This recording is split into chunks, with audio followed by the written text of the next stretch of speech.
बाजपुर में कैबिनेट मंत्री यशपाल आर्य ने 10 लाख रुपए की लागत से विधायक निधि से लोगों को शुद्ध पानी दिए जाने के लिए बिछाई जाने वाली पेयजल लाइन का शिलान्यास किया। आपको बता दें कि भौना कॉलोनी में रहने वाले लोगों को लंबे समय से पीने के पानी की समस्या का सामना करना पड़ रहा था, जिसको लेकर लोगों ने कई बार अधिकारियों से मांग भी की थी। ये जो आज पेयजल योजना की शुरुआत होगी, आज हमने शिलान्यास किया है। ये हमने एमएलए फंड में पैसा दिया है, विधायक निधि से पैसा दिया है और निश्चित रूप से निश्चित अवधि पर इसमें यह कार्य पूर्ण होगा। भौना इस्लाम में पानी की बहुत बड़ी किल्लत थी और हमारी माँ बहनों को पानी से जूझना पड़ता था, दूर दराज से पानी लाते थे। और इस पेयजल योजना के निर्माण के बाद यहाँ की जनता को सुविधा मिलेगी और स्वच्छ और शुद्ध पानी उपलब्ध होगा, ऐसा मेरा विश्वास है।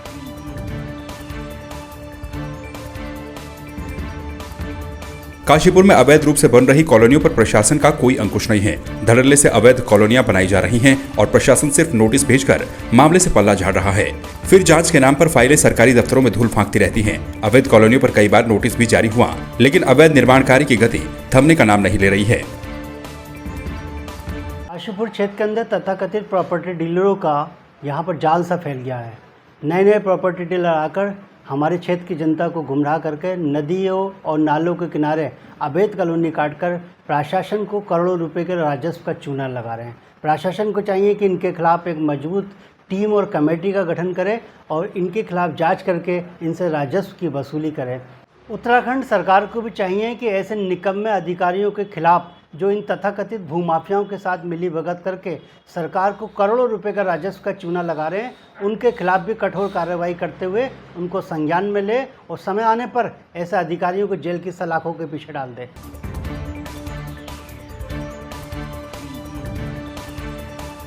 सुप्रीम कोर्ट के आदेश और राज्य विधिक सेवा प्राधिकरण के दिशा निर्देश के अनुसार नरेंद्र नगर के सिविल जज जूनियर डिवीजन कोर्ट में लोक अदालत का आयोजन किया गया, जिसमें कुल 15 मामलों का निस्तारण हुआ। अदालत के पीठासीन अधिकारी शंभुनाथ सिंह सेठवाल के द्वारा मामलों का निस्तारण किया गया।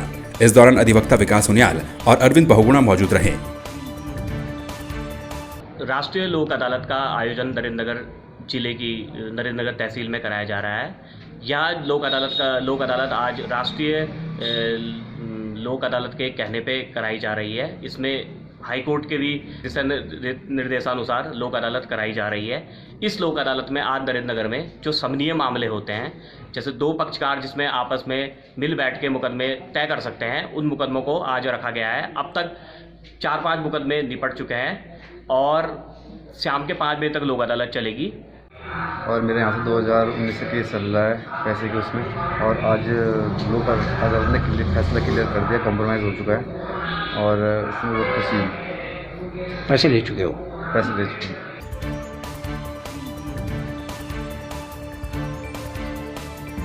जहां एक तरफ सरकार और विशेषज्ञ कोरोना की तीसरी लहर की चेतावनी दे रहे हैं, वहीं उत्तराखंड के टिहरी जिले में भारी संख्या में पर्यटकों की आवाजाही को लेकर टिहरी जिला प्रशासन ने नई एसओपी जारी करने के आदेश दिए हैं।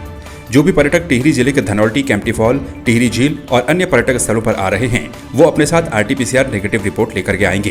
हाल ही में कैंपटी फॉल के वायरल हुए वीडियो के बाद प्रशासन ने सख्त कदम उठाए हैं। अभी जो कोरोना की थर्ड वेव के बचाव के लिए जिलाधिकारी महोदय द्वारा इसमें SOP जारी कर दी गई है पूरे पर्यटक स्थलों में, और केवल 50% पर्यटकों को ही उसमें आने की इजाज़त है।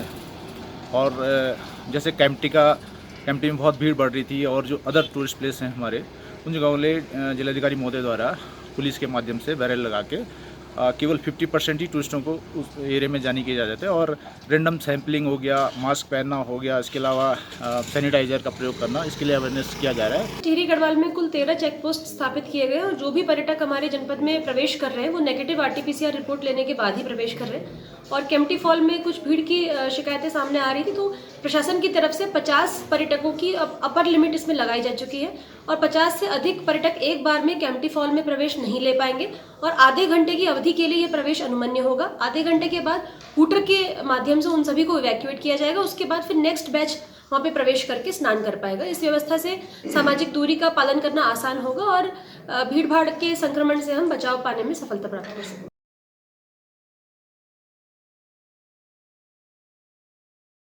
टिहरी में कांग्रेस के जिला सोशल मीडिया प्रभारी जितेंद्र मारू के पहुंचने पर कांग्रेस कार्यकर्ताओं ने उनका जोरदार स्वागत किया। चंबा के एक होटल में आयोजित बैठक में उन्होंने पार्टी कार्यकर्ताओं के साथ पार्टी के सोशल मीडिया को मजबूत करने को लेकर चर्चा की। उन्होंने कहा कि पार्टी को मजबूत करने और आगामी विधानसभा चुनाव में पूर्ण बहुमत के साथ ही सरकार बनाने के उद्देश्य से पार्टी का हर एक कार्यकर्ता जुट गया है।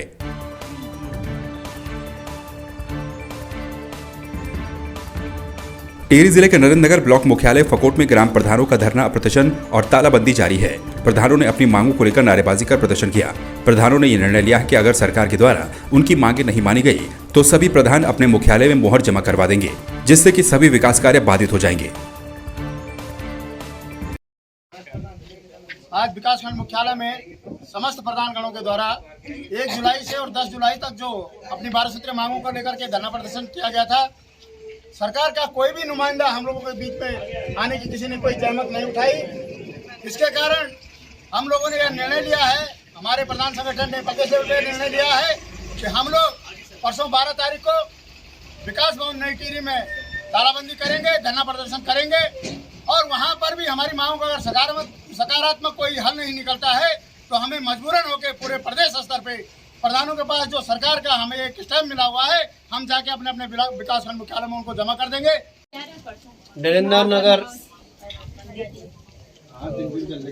विकासखंड प्रधान संगठन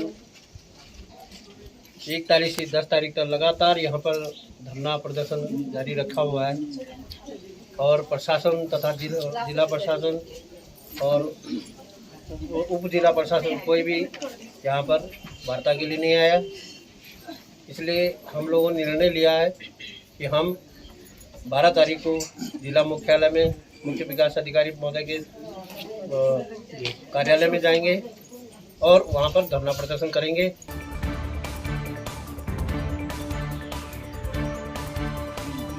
टिहरी पुलिस ने हत्या के एक मामले का खुलासा करते हुए आरोपी को गिरफ्तार कर लिया।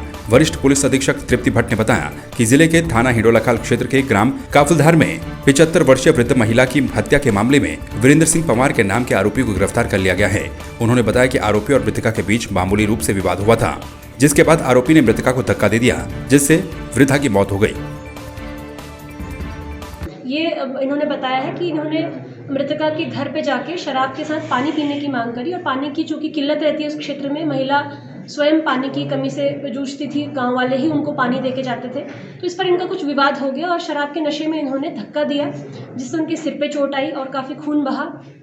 उसके पश्चात इसके द्वारा जो मृतका का शरीर है उसको स्वयं ही गोद में उठा के, चूँकि उनकी उम्र काफ़ी ज़्यादा थी और काफ़ी निर्बल शरीर था, काफ़ी हल्का शरीर था, तो खुद ही गोद में उठा के घर से लगभग 20-25 मीटर नीचे गड्ढे में शरीर को डाल के उसको पत्थरों से ढक के छुपा के वहाँ से फरार हो गए।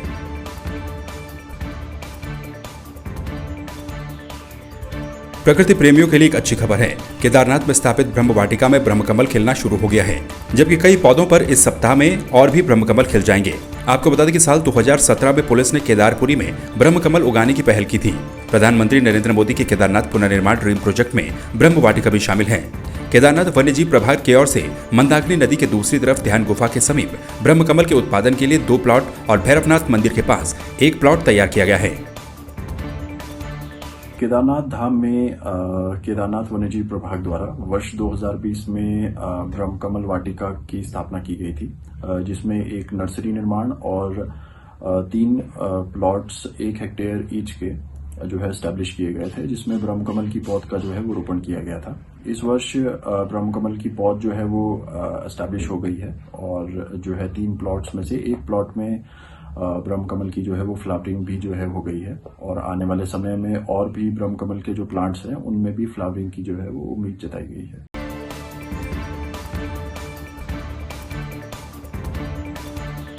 पिथौरागढ़ में मूसलाधार बारिश के बाद धारचूला तवाघाट सड़क के कुलाघाट में मोटर पुल ध्वस्त हो जाने के बाद लोग जान जोखिम में डालकर आवाजाही करने को मजबूर हैं, जो लकड़ी के डंडों के सहारे उफनती नदी को पार कर रहे हैं। सीमांत वासियों ने प्रशासन से जल्द अस्थायी पुल बनाने की मांग की है।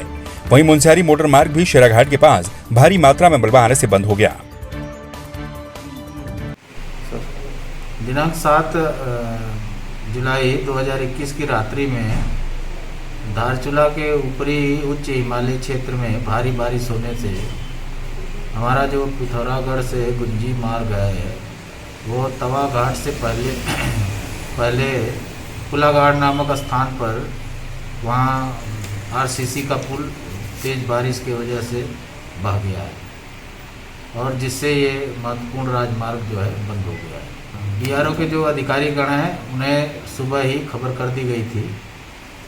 वो उक्त स्थान पर उन्होंने पैदल आवाजाही के लिए पुल तैयार कर लिया है, लेकिन अभी इस वाहनों के आने जाने के लिए उन्हें बैली ब्रिज लगाना पड़ेगा, तो उसमें कुछ दिन का समय लगेगा। वो सामग्री इकट्ठा कर रहे हैं और मुझे उम्मीद है कि 2-3 दिन के अंदर उसमें काम प्रारंभ हो जाएगा और शीघ्र ही हम उस पुल को ठीक कर लेंगे और वाहनों की आवाजाही बहाल कर लेंगे।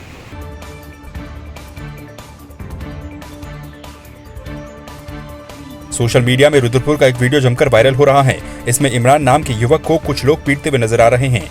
बताया जा रहा है कि इमरान पर चोरी का आरोप लगा है, जिसके बाद कुछ लोगों ने उसकी पिटाई कर दी। वहीं शुक्रवार को एफसीआई गोदाम के पास झाड़ियों में युवक का शव मिला था। माना जा रहा है कि पिटाई के बाद इमरान की मौत हो गई थी। फिलहाल पुलिस ने परिजनों की तहरीर पर मुकदमा दर्ज कर जांच शुरू कर दी। मुझे पता है कैसे मुसीबत से आते हैं हम लोग। पता है ना कैसे बोलो ये बढ़िया वो ये बंदा गलत फंस गया ना जो गायता डालता है मैं भी संबंध हो रही थी पहले वो इंजेक्शन लगाता है बोलो मैं हाथ मारूंगा। अच्छा मैं पेड़ तोड़ के बैठ गया, उनने निकाला मोबाइल। अच्छा अब ये पता नहीं कौन सी गाड़ी में से निकाला। मैंने उससे कहा मैंने भाई मोबाइल है इन लोगों का, मुझसे बोला कि मैं 800 रुपये खर्चे के लिए दे दूंगा। टुकटुक में उनने मुझे बिठाला, खेड़े ले गया। खेड़े में उनने 1500 रुपये का वो फोन बेचा। जिसे बेचा है उसका घर भी देखा है मैंने। अच्छा और जो था उसका घर भी देखा है। इसका क्या करता है? इसका ये मेरा नहीं है, ये अभी यहाँ पे हम आ रहे थे दोनों। तो ये रास्ते पड़ा हुआ नाखून काटने के लिए नाखून काटने के लिए इतना बड़ा ब्लेड समझिए। नाखून काटने के लिए इतना बड़ा ब्लेड। झूठ नहीं बोल रहे हैं सही बोल रहे हैं, बिल्कुल सही, बिल्कुल सही। ये बहुत बताते सारी बातें बिल्कुल। एफसीआई के पास एक युवक की हमें मृत अवस्था में उसकी बॉडी मिली थी और ये जानकारी हुई कि वो उस पर एलिगेशन लगा था चोरी का और उस वजह से कुछ गार्ड और कुछ एफसीआई के कुछ गार्ड और कुछ ड्राइवर्स ने उसकी पिटाई करी थी। ये मामला पूरा संज्ञान में आया है, जिसको मामले को दर्ज कर लिया गया है मर्डर की धारा में और अग्रिम कार्रवाई की जा रही है। जो भी तथ्य आएंगे उसके आधार पर अग्रिम कार्रवाई की जाएगी। मैम घटना का वीडियो भी वायरल हो रहा है? जी उसको भी देखा जा रहा है। उसमें जो लोग हैं उनको वेरीफाई किया जा रहा है और अगर उनकी संलिप्तता पाई जाती है पूरी तरह से तो बिल्कुल उन पर जो मर्डर की धारा है उसके तहत कार्रवाई की जाएगी।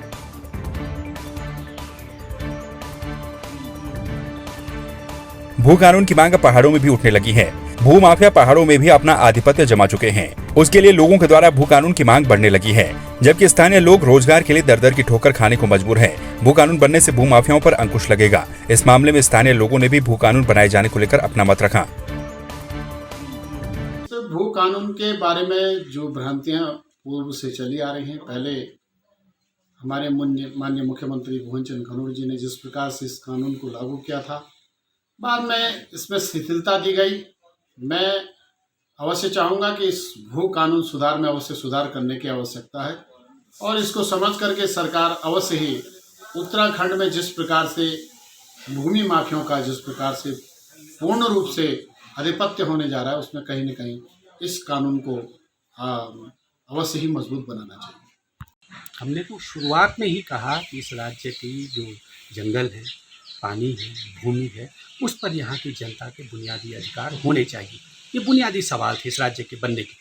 तो ये तो नागेंद्र तिवारी जी की सरकार के समय से लोगों ने मांग की। उसके बाद आपने जब स्थायी निवास का, मूल निवास का सवाल उठा, तब ये बात हुई।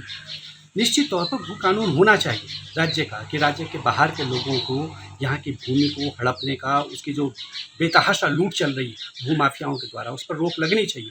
लेकिन केवल भू कानून ही क्यों, जंगल का कानून क्यों नहीं, पानी पर हमारा अधिकार क्यों नहीं? तो हमारा कहना है कि जो संपूर्ण विकास का जो सवाल है, रोजगार का सवाल है, जो बुनियादी सवाल है, वो सब हल होने चाहिए। केवल भू कानून पर क्यों जोर है? उत्तराखंड के लिए जैसे हिमाचल की तर्ज पर हम लोगों ने, उत्तराखंड के अब युवाओं ने एक तरीके से कमान अपने हाथों में ले ली कि भाई भू कानून इस उत्तराखंड में लागू होना चाहिए। इसमें हमारी एक ही राय है कि इसको होना जरूरी है, क्योंकि एक तो यहाँ के रोजगार का मामला है, दूसरा यहाँ के जो भू कानून, जो कि बाहर के लोग आकर के भू माफियाओं ने एक तरीके से जमीनों के ऊपर एक तरीके से कब्जा कर लिया है हम लोगों के, तो वो उसको छुड़ाने के लिए और उससे बचाने के लिए भू कानून की बहुत बहुत इस उत्तराखंड के लिए आवश्यक है।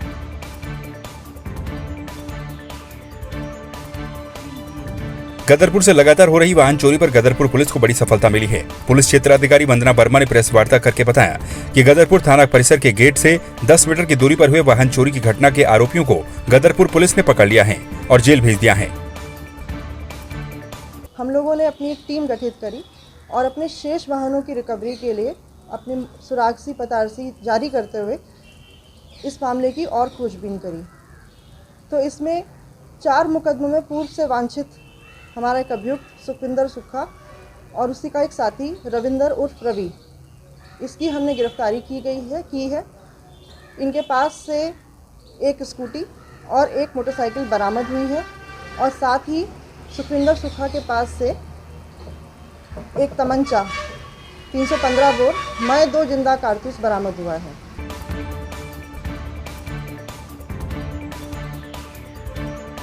भदोरा सीरीज का 5वां निःशुल्क चिकित्सा शिविर रविवार को पोखरियाल गांव के आंगनबाड़ी क्षेत्र में जन सहयोग के साथ सफलतापूर्वक संपन्न हुआ। बिंदु संस्था के संस्थापक सदस्य राजेश्वर पैनुली की तरफ से संपन्न हुए इस शिविर में बहुत लोगों ने चिकित्सकीय परामर्श और निःशुल्क दवाओं का लाभ पाया। साथ ही इस सेवा के लिए खुशी भी जाहिर की। हृदय के दयालु हैं कि भाई लोग किसी न किसी ढंग से जो है अपने को पहचाने, पर हम लोग जो है अपने को नहीं पहचान। अपना नाम और वो बोलो बस। उणेश्वर महाराज हाँ, उणेश्वर भगवान बोल रहा भाई।